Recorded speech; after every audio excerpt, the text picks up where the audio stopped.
ಅಕ್ಕ, ತುಂಬ ಚಳಿ ಆಗ್ತಿದೆ, ಬೆಚ್ಚಗೆ ಮಾಡು. ಅಕ್ಕ, ನನಗೆ ಕರೆಂಟ್ ಪಾಸ್ ಆಗ್ತಾ ಇದ್ದಂಗೆ ಇದೆ. ಇವತ್ತೊಂದಿನ ಒಪ್ಕೊ. ಹಾಯ್ ಫ್ರೆಂಡ್ಸ್, ಮತ್ತೊಮ್ಮೆ ಹೊಸ ಕತೆಗೆ ಎಲ್ಲರಿಗೂ ಸ್ವಾಗತ. ನನ್ನ ವಿಡಿಯೋಸ್ನ ಎಂಜಾಯ್ ಮಾಡ್ತಾ ಇದ್ದೀರಾ ಅಂತ ಅನ್ಕೋತೀನಿ. ಹೊಸ ವೀಕ್ಷಕರು ದಯವಿಟ್ಟು ಸಬ್ಸ್ಕ್ರೈಬ್ ಮಾಡಿ, ತಪ್ಪದೆ ವಿಡಿಯೋನ ಲೈಕ್ ಮಾಡಿ, ಹೈಪ್ ಮಾಡಿ. ಇವತ್ತಿನ ಕತೆ ಅಕ್ಕ ತಮ್ಮನ ಸುಂದರ ಚೇಷ್ಟೆ ಕತೆ. ಇಬ್ಬರು ಹೇಗೆ ವರ್ತಿಸುತ್ತಾರೆ ಎಂದು ತಿಳಿಯೋಣ. ಹಾಯ್, ನನ್ನ ಹೆಸರು ಸುಧಾ. ನಾನು PUC ಓದ್ತಾ ಇದ್ದೀನಿ. ನನ್ನ ತಮ್ಮ 1 ವರ್ಷ ಚಿಕ್ಕವನು. ಅವನು PUC ಓದ್ತಾ ಇದ್ದಾನೆ. ಇಬ್ರು ಕಾಮರ್ಸ್ ತಗೊಂಡಿದ್ದೀವಿ. ಒಂದೇ ಕಾಲೇಜ್ಗೆ ಹೋಗ್ತೀವಿ. ಚಿಕ್ಕ ವಯಸ್ಸಿನಿಂದ ಇಬ್ಬರು ಒಟ್ಟಿಗೆ ಬೆಳೆದೆವು. ಆಟ ಆಡಿದೆವು, ಜಗಳ ಆಡಿದೆವು, ಚೇಷ್ಟೆ ಮಾಡಿದೆವು. ಪಾರ್ಟ್ನರ್ ಇನ್ ಕ್ರೈಮ್ ತರ ನಾವಿಬ್ಬರು ಒಟ್ಟಿಗೆ ಯಾವಾಗಲೂ ಇದ್ದೆವು. ನಮ್ಮಪ್ಪ ಅಮ್ಮ ಇಬ್ರು ಕೆಲಸಕ್ಕೆ ಹೋಗ್ತಾರೆ. ನಾವೇ ಇಬ್ಬರು ಮನೆಯಲ್ಲಿ ಕೆಲಸ ಮಾಡಿಕೊಳ್ಳುತ್ತೇವೆ. ನಾನು ಅಡುಗೆ ಮಾಡಿದರೆ ನನ್ನ ತಮ್ಮ ಬೇರೆ ಕೆಲಸ ಮಾಡುತ್ತಾನೆ. ಅಪ್ಪ ಅಮ್ಮ ಊರಿಗೆ ಹೋಗ್ತಾರೆ, ಅವಾಗ ನಾವಿಬ್ಬರೇ ಇರೋದು. ಅವರು ಊರಿಗೆ ಹೋದರೆ 1 ವಾರ ಬರುವುದಿಲ್ಲ. ಅವರು ತಿಂಗಳಿಗೆ 1 ಸತಿ ಆದರೂ ಊರಿಗೆ ಹೋಗೇ ಹೋಗ್ತಾರೆ. ಇದು ನಮಗೂ ಗೊತ್ತು. ನಾವು ಸಣ್ಣ ವಯಸ್ಸಿನಿಂದಲೂ ಅಪ್ಪ ಅಮ್ಮ ಹೀಗೆ ಹೋಗುತ್ತಾರೆ. ಅವರು ಪ್ರತಿ ಸತಿ ಹೋದಾಗೂ ನಮ್ಮ ಕೆಲಸ ನಾವೇ ಮಾಡಿಕೊಳ್ಳುತ್ತೇವೆ. ನಾನು ನನ್ನ ತಮ್ಮ ಇಬ್ಬರು ತುಂಬಾ ಕ್ಲೋಸ್. ನಮ್ಮ ಜೀವನದಲ್ಲಿ ನಡೆಯುವ ಎಲ್ಲಾ ವಿಷಯವನ್ನು ಹೇಳುತ್ತೇವೆ. ಒಂದು ಸತಿ ಅಪ್ಪ ಅಮ್ಮ ಊರಿಗೆ ಹೋದಾಗ ನಾನು ಸಿದ್ಧ ಇಬ್ಬರು ಇದ್ದೆವು. ಒಬ್ಬರು ಮನೆ ಕೆಲಸ ಮುಗಿಸಿ ಕಾಲೇಜ್ಗೆ ಹೋಗಿ ಕ್ಲಾಸ್ ಅನ್ನು ಮುಗಿಸಿಕೊಂಡು ಸಂಜೆ ಮನೆಗೆ ಬಂದೆವು. ನಾನು ಅವನಿಗೆ ಕಾಫಿ ಮಾಡಿ ಕೊಟ್ಟೆ. ಅವನು ನಾನು ಒಂದು ಅರ್ಧ ಗಂಟೆ ಮಲ್ಕೋತೀನಿ ಅಂತ ರೂಮ್ಗೆ ಹೋದ. ಅವನ ಮುಖದಲ್ಲಿ ಯಾಕೋ ಬೇಜಾರಿತ್ತು. ಅವನು ಎದ್ದ ನಂತರ ಯಾಕೆ, ಏನಾಯ್ತು ಎಂದು ಕೇಳಿದೆ. ಅಕ್ಕ, ಕಾಲೇಜ್ನಲ್ಲಿ ಎಲ್ರೂ ರೇಗಿಸ್ತಾರೆ ನಂಗೆ. ಯಾರು ರೇಗಿಸ್ತಾರೆ? ಯಾಕೆ ರೇಗಿಸ್ತಾರೆ? ಹುಡುಗರೆಲ್ಲ ನಿನಗೇನು ಗೊತ್ತಿಲ್ಲ, ನೀನು ಸಣ್ಣ ಮಗು ಎಂದು ರೇಗಿಸ್ತಾರೆ. ಅದಕ್ಕೆ ನನಗೆ ಬೇಜಾರಾಗಿದೆ ಅಷ್ಟೇ ತಾನೆ. ಫ್ರೆಂಡ್ಸ್ ಹೇಳಬೇಕಿಲ್ಲ, ನೀನು ಬೇಜಾರಾಗಬಾರ್ದು. ಕಮಾನ್, ಚಿಯರ್ ಅಪ್. ರಾತ್ರಿ ಊಟ ಆದ್ಮೇಲೆ ಕರೆಂಟ್ ಹೋಯ್ತು. ಇಬ್ಬರು ಮೇಣದ ಬೆಳಕಿನಲ್ಲಿ ಕೂತೆವು. ಇವಾಗ ಹೇಳು, ಈ ಹೊಸ ಕಾಲೇಜಿನಲ್ಲಿ ನಿನಗೆ ಯಾರು ಗರ್ಲ್ ಫ್ರೆಂಡ್ ಇದ್ದಾರೆ? ಯಾರೂ ಇಲ್ಲ ಅಕ್ಕ. ನಮ್ಮ ಕ್ಲಾಸ್ಗಿಂತ ನನಗೆ ನಿಮ್ಮ ಕ್ಲಾಸ್ನಲ್ಲಿರುವವರನ್ನು ಕಂಡರೆ ಇಷ್ಟ. ನೀನು ಹೇಳು ಅಕ್ಕ, ನಿನಗೆ ಯಾರು ಹೊಸ ಬಾಯ್ ಫ್ರೆಂಡ್ ಸಿಕ್ಕಿದ್ದಾರೆ? ಯಾರೂ ಇಲ್ಲ ಸಿದ್ಧ. ಯಾರೂ ಬೇಡ ಅಂತ ನಿರ್ಧರಿಸಿದ್ದೀನಿ ಈ ವರ್ಷ.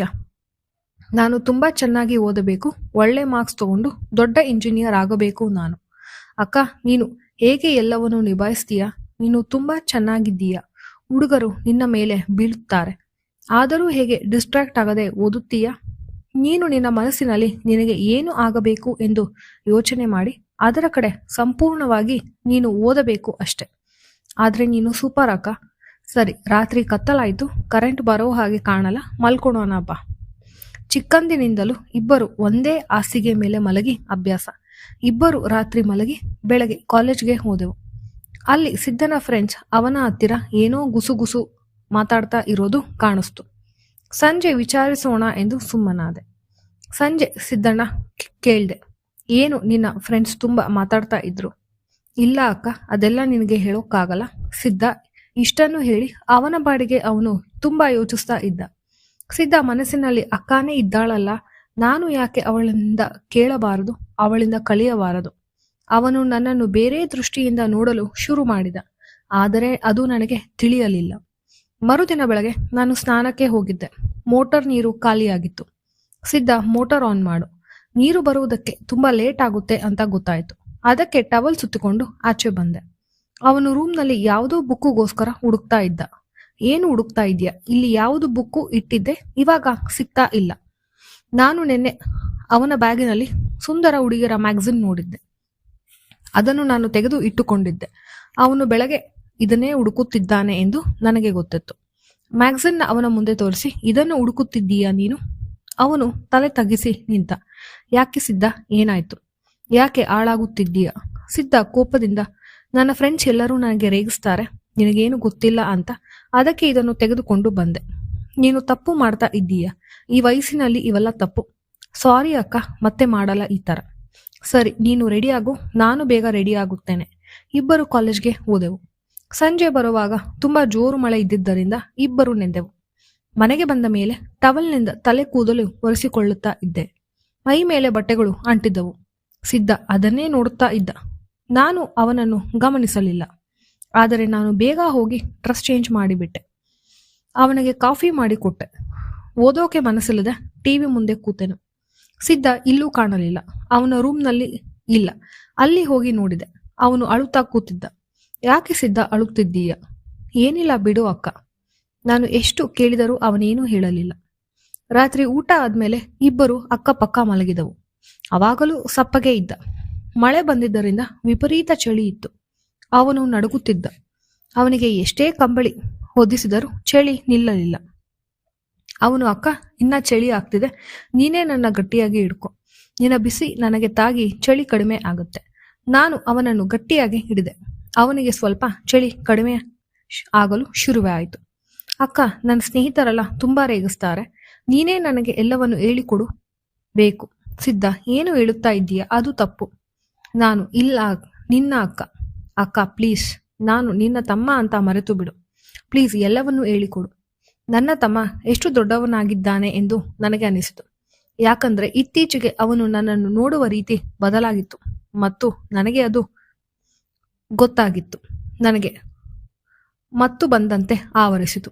ಯಾವುದು ಲೋಕಕ್ಕೆ ಹೋದಂತೆ ಭಾಸ. ಒಂದು ಕ್ಷಣ ನಾನು ಎಲ್ಲವನ್ನು ಮರೆತು, ಎಷ್ಟು ಚೆನ್ನಾಗಿದೆ ಸಿದ್ಧ, ಸಿದ್ಧ, ಒಳ್ಳೆ ಚಾನ್ಸ್ ಅಂತ ನನ್ನ ನಿಂಬೆಹಣ್ಣನ್ನು ಒತ್ತಿದ. ಕ್ಷಣಾರ್ಧದಲ್ಲಿ ಜಗತ್ತನ್ನೇ ಮರೆತವು. ಹೊರಗಡೆ ಬರುತ್ತಿದ್ದ ಆ ಮಳೆ ಶಬ್ದಕ್ಕೆ ನಮ್ಮ ಶಬ್ದ ಹೆಚ್ಚಾಗಿ ಕೇಳಿಸಲಿಲ್ಲ. ಅರ್ಧ ಗಂಟೆ ಆದ ಮೇಲೆ ಇಬ್ಬರು ವಾಸ್ತವತೆಗೆ ಬಂದವು. ಅಕ್ಕ, ನೀನು ಸೂಪರ್, ಎಷ್ಟು ಸುಂದರವಾಗಿದ್ದೀಯ.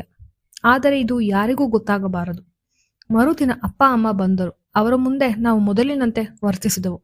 ಅವರು ಇಲ್ಲದೆ ಇದ್ದಾಗ ನಾವು ನಮ್ಮ ಕೆಲಸದಲ್ಲಿ ತೊಡಗಿದೆವು. ನನಗ ಮುಂದೆ ಮದುವೆ ಆಯಿತು. ಆದರೂ ಈ ವಿಷಯವನ್ನು ನಾವು ಗೌಪ್ಯವಾಗಿ ಇಟ್ಟು ಸಮಯ ಸಿಕ್ಕಾಗಲೆಲ್ಲ ನಾವು ಇದೇ ಕೆಲಸದಲ್ಲಿ ತೊಡಗಿದೆವು. ಇನ್ನೂ ನಮಗೆ ಅನಿಸುತ್ತದೆ, ಯೌವನದಲ್ಲಿ ನಡೆದ ಒಂದು ಕೆಟ್ಟ ಘಟನೆ ನಮ್ಮ ಜೀವನ ಪರ್ಯಂತ ಮುಂದುವರಿಯಿತು. ಇದು ತಪ್ಪು ಎಂದು ತಿಳಿದಿದ್ದರೂ ನಮಗೆ ಈ ವಿಷಯದ ಚೌಕಟ್ಟಿನಿಂದ ಬರಲು ಸಾಧ್ಯವಾಗಲಿಲ್ಲ. ಹೌದು ಫ್ರೆಂಡ್ಸ್, ಯೌವನದಲ್ಲಿ ನಾವು ಎಚ್ಚರಿಕೆಯಿಂದ ಇರಬೇಕು. ಕ್ಷಣಾರ್ಧದಲ್ಲಿ ನಡೆಯುವ ತಪ್ಪು ನಮ್ಮ ಜೀವನ ಪರ್ಯಂತ ದುಃಖ ಪಡುವಂತೆ ಮಾಡುತ್ತದೆ. ಈ ಕಥೆ ಇಷ್ಟವಾದರೆ ದಯವಿಟ್ಟು ಲೈಕ್ ಮಾಡಿ. ಹೆಚ್ಚಿನ ವಿಡಿಯೋಸ್ಗೆ ನನ್ನ ಚಾನೆಲ್ನನ್ನು ತಪ್ಪದೆ ಸಬ್ಸ್ಕ್ರೈಬ್ ಮಾಡಿ. ಧನ್ಯವಾದಗಳು.